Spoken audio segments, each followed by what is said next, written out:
가셔서, 그러나 그렇다고 해도 아무 문제가 없습니다. 왠지 아십니까? 붕어빵의 그 붕어는 진짜 붕어가 아니라는 것을 모두가 알고 있기 때문이죠. 그래서 거기에 붕어가 들어가지 않아도, 심지어 붕어빵인데 붕어 모양이 아니어도 관계가 없는 것입니다. 그냥 먹고 맛있으면 충분한 것이죠. 여러분, 10원 빵이 10원이 아니라는 걸 아세요? 아니, 10원이 아니었어? 신고해야 되겠는데? 그렇지 않습니다, 여러분.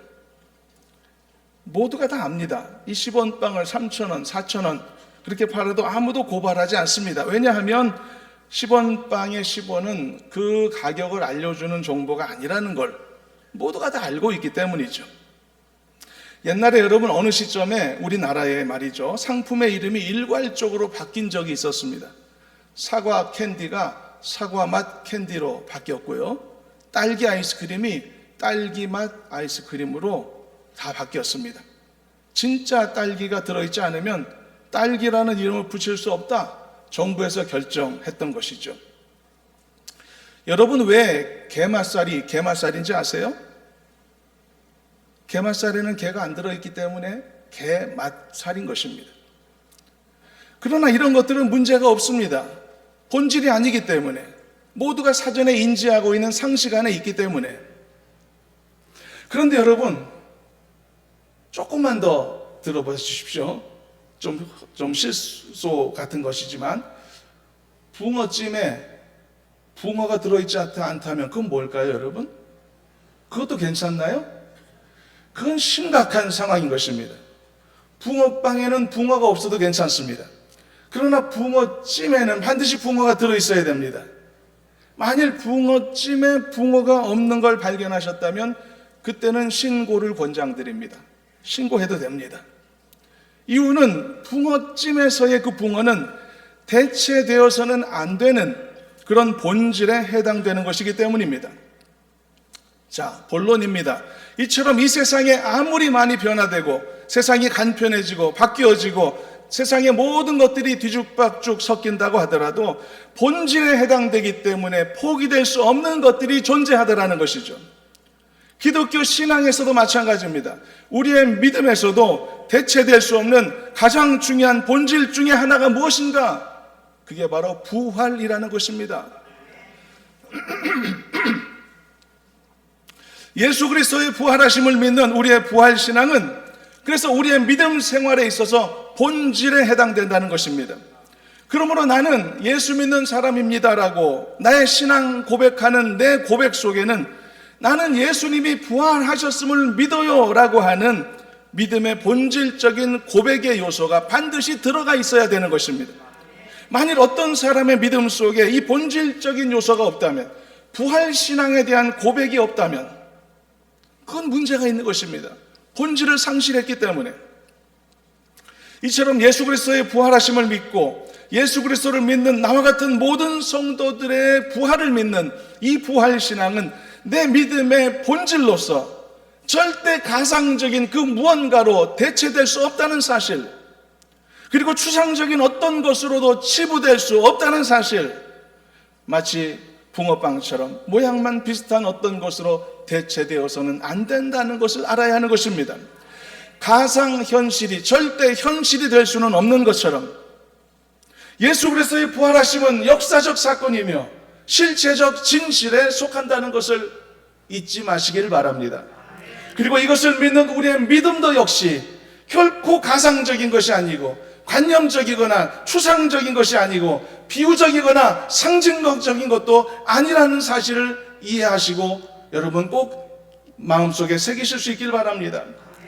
그래서 여러분 모두가 예수 그리스도의 이 부활하심과 이후에 있을 나와 같은 성도의 이 부활을 역사적 사실로, 실체적 진실로서 받아들여서 우리의 예배가 정말로 부활하신 예수님을 찬송하는 예배가 될 뿐만 아니라 우리의 믿음이 정말로 영원한 생명을 얻게 됨을 소망하고 확신할 수 있는 살아있는 믿음으로 나아가는 이 예배가 될 수 있기를 간절히 소망합니다. 예수 부활했으니 할렐루야. 그 다음이 중요합니다. 우리 부활하겠네 할렐루야. 믿으시길 바랍니다. 우리의 부활 믿음은 예수님 부활을 찬양하는 믿음에 그치는 게 아닙니다. 우리의 찬송은 예수님 부활하셨습니다 축하합니다로 그치는 게 아닙니다. 우리의 부활 신앙은 축하합니다를 넘어서 나도 부활하겠다라고 하는 소망으로 나아가는 믿음을 말하는 것입니다. 여기까지 성장하는 믿음의 사람 되기를 간절히 소망합니다. 오늘 말씀은 성경 전체를 통해 가장 유명한 부활장 고린도전서 15장 말씀입니다. 그만큼 부활에 대해서 직선적으로 말하고 부활의 진리에 대해서 많은 걸 가르치고 있는 말씀인데, 먼저 바울의 이 내용을 보게 되면 부활의 사실성에 대해 본격적으로 언급하기 앞서 1절과 같이 얘기했는데 한번 읽어보도록 하겠습니다. 본문 1절을 합독합니다. 형제들아, 내가 너희에게 전한 복음을 너희에게 알게 하노니 이는 너희가 받은 것이요 또 그 가운데 선 것이라. 지금 바울이 뭐라고 얘기했냐면, 내가 부활에 대해서 옛날에 너희들이 하고 있을 때 다 말했어, 이런 이야기를 한 겁니다. 그리고 지금은 편지를 보내고 있는 거기 때문에 이제 너희에게 지금과 같은 편지를 보내고 있어 라고 지금 두 가지를 얘기하고 있는 겁니다. 바울은 그래서 부활의 진리에 대해서 말씀하기 전에 이 부활의 진리가 복음 자체다라는 것을 지금 언급했던 것이죠. 그렇다면 복음이 한마디로 뭘까?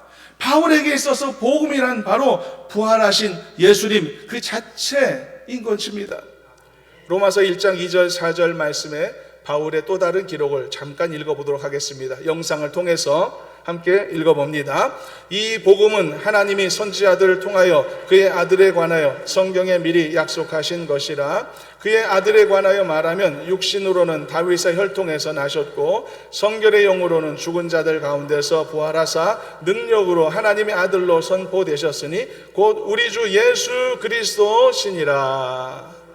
복음이란 부활하신 예수 그리스도 그 자체를 말하는 것입니다. 그러므로 이제는 부활의 역사적 사실을 믿고 안 믿고의 문제는 그리스도인들이 취사 선택할 수 있는 영역에 있는 게 아니라는 겁니다. 거듭난 그리스도인으로 완성되기 위해서는 반드시 마음으로 믿고 입으로 시인해야만 하는 결정적인 필수 믿음의 고백, 본질이 되어 있다라고 하는 것을 잊어서는 안 되는 것입니다. 그러므로 여러분, 어떤 이들 중에 나는 예수님 믿고 교회도 오래 다니지만 부활은 못 믿겠다, 이런 말은 통하지 않는 것입니다. 성립 자체가 불가한 것입니다. 왜 그렇게밖에 못 믿느냐, 이런 책망을 하려는 게 아닙니다. 사실 믿음의 성장은 다 사람마다 때가 있기 마련이죠. 믿음은 강제로 주입시킬 수 없다는 것도 알고 있고, 한 사람의 믿음의 성장과 변화에는 시간도 필요하고 계기도 필요하다는 것을 우리는 잘 알고 있습니다. 그러나 그것과는 관계없이 예수님을 믿는다는 이 믿음의 본질이 무엇인가에 대해서는 우리가 똑바로 알고 믿어야 되지 않겠습니까? 나는 예수님을 믿습니다 라고 하는 이 고백 속에는 당연히 예수님의 십자가에 죽으신 것을 믿습니다 라는 고백도 들어있고, 예수님이 무덤에서 부활하셨습니다 라고 하는 것을 고백하는 믿음도 들어있는 것이며, 그게 전부가 아니라 더 나아가서 예수님을 믿는 나 같은 사람도 이후에 예수님처럼 영원한 생명으로 썩지 않을 몸으로 부활하게 될 것을 믿습니다 라고 하는 이 부활의 생생한 신앙의 고백까지 함께 들어있다는 사실, 여러분, 이 사실을 기억하며 언제나 신앙 고백자로 서실 수 있는 여러분들이 되시기를 간절히 소망합니다. 이 세 가지를 포함하는 믿음의 고백이 진짜 고백인 것입니다. 여러분들은 예수님이 십자가에서 나를 위해 죽으셨다는 것을 믿으시나요? 여러분들은 예수님이 무덤에서 부활하시고 생명을 얻으셨다는 것을 믿으시나요? 자, 그 다음에 변화의 이 부활의 첫 열매 되신 예수님을 따라 이제는 나도 이후에 영광스러운 부활의 몸을 입게 된다는 이 놀라운 사실도 여러분 믿고 소망하십니까? 이 세 가지를 믿어야 됩니다. 이 세 가지는 패키지입니다. 이 세 가지를 전체 믿고 고백하는 것이 바로 예수님을 믿는 진정한 믿음이라는 것이죠. 그러므로 부활 사건은, 이것은 가장 놀랍고 가장 중요한 복음의 핵심이며 기독교 신앙의 본질이라는 것을 잊지 않으셨으면 좋겠습니다. 예수 그리스도의 부활을 믿는 온 회중들이 되기를 소망합니다. 아직 그 믿음이 확실치 않은 분이 계시다면 하나님께서 이 순간 바로 여러분들에게 완벽한 믿음을 허락해 주셔서 강력하고 온전한 부활신앙으로 새롭게 태어나는 은혜의 삶이 되기를 간절히 소망합니다. 부활 자체가 복음입니다. 부활을 믿는 게 복음을 믿는 것입니다. 예수 믿는다는 것은 예수님의 부활을 믿는 것이며 나의 부활도 소망하며 믿는다는 의미인 것입니다. 이 사실을 반드시 잊지 말고 기억해서 강력한 부활신앙으로 무장되어 진정한 그리스도인으로서 본질적인 믿음으로 살아가는 우리 모두가 되기를 간절히 소망합니다. 이제는 본문을 통해 바울이 전하고 있는 부활의 사실성에 대한 변증을 간단히 하겠습니다. 먼저 바울은 예수께서 이 땅에 태어나시고 십자가에 죽으시고 3일 만에 부활하신 사실을 나열하며 설명합니다. 그런데 이 내용은 이미 과거에 바울이 고린도 교인들에게 전한 바 있는 말씀이었다고 했죠. 3절 말씀에도 보면 내가 받은 것을 먼저 너희에게 전했었다라고 말하고 있죠. 그러면서 부활 사건을 오늘 본문에서는 설명하고 있는데, 사실 바울이 고린도 교회를 세웠을 때 그 전에 그들에게 전했던 것처럼 부활의 사건을 포함한 모든 복음의 내용들을 감출 이유가 있겠습니까? 감추지 않았죠. 예수님의 부활과 우리의 부활의 소망을 그들에게도 선포했던 것입니다. 여러분, 복음은 선포하는 것입니다.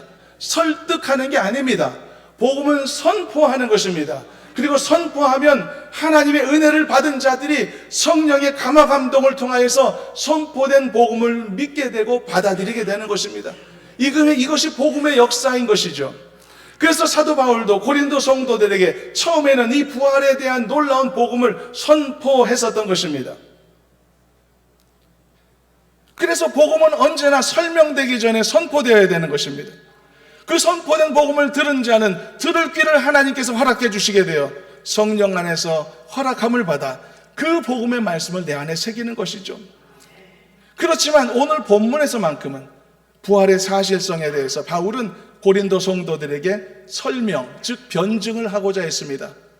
이것이 왜 유익한가? 일전에 바울은 고린도 성도들에게 이 부활 복음을 선포했었기 때문에 이제는 그것을 좀 더 구체적으로 믿을 수 있게 하기 위해서 이와 같은 설명, 즉 변증이 유익하다 판단했던 것이죠. 바울이 가장 먼저 변증의 도구로 꺼냈던 것은 바로 성경 말씀이었습니다. 이 부활 사건이 성경에 이미 예언되었고요, 성경대로 이 일들이 이루어졌다라고 하는 것을 굳이 성경대로라는 표현으로 설명하게 됩니다. 3절 4절 본문을 읽어보겠습니다. 3절부터입니다. 내가 받은 것을 먼저 너희에게 전하였노니 이는 성경대로 그리스도께서 우리 죄를 위하여 죽으시고 장사 지낸 바 되었다가 성경대로 사흘 만에 다시 살아나사. 지금도 마찬가지지만 그 당시에도 사람들에게 있어서 구약 성경은 하나님의 예언의 말씀이었습니다. 하나님의 계시였죠. 엄청난 권위를 가진 책이었습니다. 그래서 많은 사람들이 그 성경의 권위에 순복하며 살아왔던 것이죠. 그들에게 권위 있는 이 구약 성경에 나오는 기록대로 사도 바울은 설명하는 것입니다. 예수님께서 이 땅에 오시고 예수님이 십자가에서 죽으시고 부활하신 것은 니들이 몰라서 그렇지 성경대로 이루어진 거다. 성경 안에 다 설명되어 있단 말이다. 바로 이렇게 설명했던 것입니다. 이것이 부활 사건을 그들이 믿어야만 하는 첫 번째 이유, 첫 번째 변증이었습니다.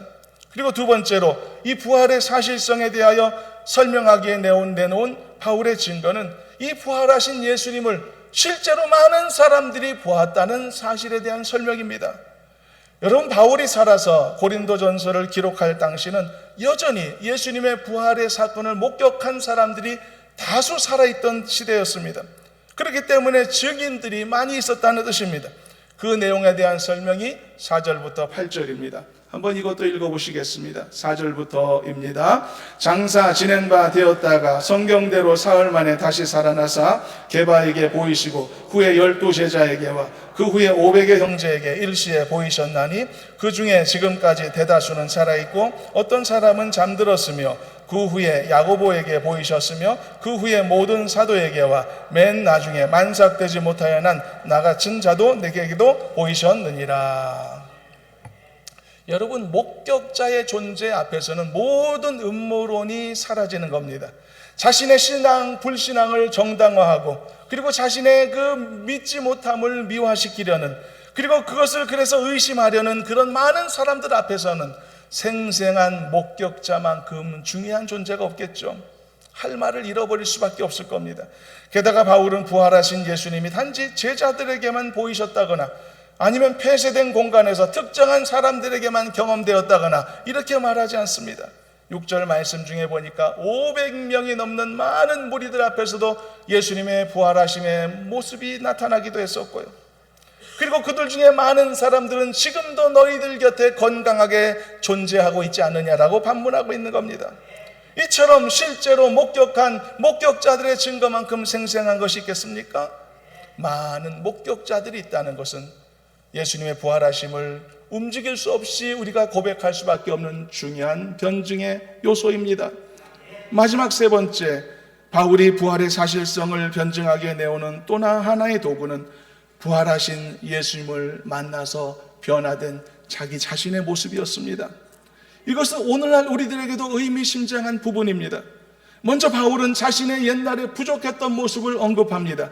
8절에서는 자기가 만삭되지 못해서 태어난 그런 부족한 사람이라고 고백했고요. 9절에서는 자신은 사도 중에 가장 작은 존재라고 겸손하게 말합니다. 옛날에 자기는 하나님의 교회를 핍박하던 사람이었다라고 말하기도 하고요. 사도라고 칭함받기조차도 너무너무 부끄러운 존재라고 자기 자신을 고백하고 있습니다. 이렇게 자격 없고 부족한 사람, 이런 사람, 이토록 주님 안에서 많은 사역을 감당할 수 있는 사도로 오늘날 부르심받아 지금까지 쓰임받게 된 사실은 오직 나에게는 하나님의 은혜일 뿐이다 라고 고백했던 것입니다. 이렇게 최악의 인물이 이렇게 하나님을 경외하고 섬기는 귀한 사역자로 거듭났다는 내 모습이, 바로 변화된 나의 모습이 예수님이 살아계시다는 사실을 증거하는 놀라운 증거다, 이렇게 바울은 말하고 있던 것이죠. 사랑하는 여러분, 우리도 이런 증거는 우리 스스로 경험할 수 있지 않을까요? 여러분들도 바울처럼 부족한 사람들, 미련한 사람들, 지혜롭지 못한 사람들일 수 있을 겁니다. 그럴지라도 바울의 표현처럼 만삭되어 태어나지 못한 부족함이 많은 우리들이라고 할지라도, 그러나 여러분들의 부족함 속에서도 하나님이 여러분들을 선택하지 않았습니까? 하나님이 여러분들의 허물을 용서하지 않았습니까? 하나님이 여러분들을 하나님의 자녀 삼으시지 않았습니까? 또한 몸된 교회에서 선한 일을 감당하는 일꾼으로 세우지 않았습니까? 부족한 여러분들을 오늘 이 시간 택하셔서 불러세워 예배자로 참여하도록 인도하지 않으셨습니까? 여러분들의 그 모습이, 지금 여러분들이 변화된 그 모습이 예수님의 부활하셨음의 증거이며 예수님이 지금도 살아계심의 증거라는 사실을 잊지 않으셨으면 좋겠습니다. 바울이 이 사실로 예수님의 부활을 변증했던 것처럼 여러분들도 변화된 삶을 통해서 더 성숙한 믿음의 성장을 통해서 예수님이 살아계시고 나와 함께 하시다는 사실을 스스로에게뿐만 아니라 많은 사람들에게 증명할 수 있는 복된 인생들이 되기를 주님의 이름으로 축원합니다. 그리고 반드시 기억해야 될 것, 마지막 한 가지입니다. 예수 그리스도의 부활이 곧 우리의 부활을 가능케 했다는 사실. 사도 바울은 이 사실을 강력하게 설명합니다. 본문 12절 말씀도 읽어보겠습니다. 12절 같이 합독합니다. 그리스도께서 죽은 자 가운데서 다시 살아나셨다 전파되었거늘 너희 중에서 어떤 사람들은 어찌하여 죽은 자 가운데서 부활이 없다 하느냐. 이런 논쟁이 있었던 것 같죠? 고린도 교회 안에서도 부활이 있어 없어? 잘 모르겠는데, 이런 생각들이 있었던 것이죠. 바울은 그 사실을 책망하는 것입니다. 그러면서 성도의 부활의 이 확실성은 바로 예수님의 부활의 역사적 사실에 근거한다, 이렇게 가르쳤던 것이죠. 그리고 이어지는 13절 말씀부터는 예수님의 부활 사건이 복음 자체가 되고 진리 자체가 될 만큼 중요한 사실인 것처럼 거기에서 멈추는 것이 아니라 바로 우리와 같은, 너희들과 같은 성도의 부활도 우리의 신앙을 완성하는 것이며 더 나아가서는 우리의 인생을 완성케 하는 너무나 중요한 진리라는 것을 밝혀주고 있는 것입니다. 13절 말씀도 읽어보겠습니다. 함께 읽어봅니다. 만일 죽은 자의 부활이 없으면 그리스도도 다시 살아나지 못하셨으리라. 부활은 하나님이 베푸시는 역사적 사건인 것입니다. 이 사실을 강조하고 있고요. 14절, 15절도 함께 한번 읽어보겠습니다. 부활을 믿는 믿음이 우리의 신앙의 근간이라는 것을 설명하는 말씀입니다. 읽어봅니다. 그리스도께서 만일 다시 살아나지 못하셨으면 우리가 전파하는 것도 헛것이요 또 너희 믿음도 헛것이며 또 우리가 하나님의 거짓 증인으로 발견되리니 우리가 하나님이 그리스도를 다시 살리셨다고 증언하였습니다. 만일 죽은 자가 다시 살아나는 일이 없으면 하나님이 그리스도를 다시 살리지 아니하셨으리라. 사랑하는 여러분, 부활 신앙 위에 견고히 서는 성도가 되시기를 축복합니다.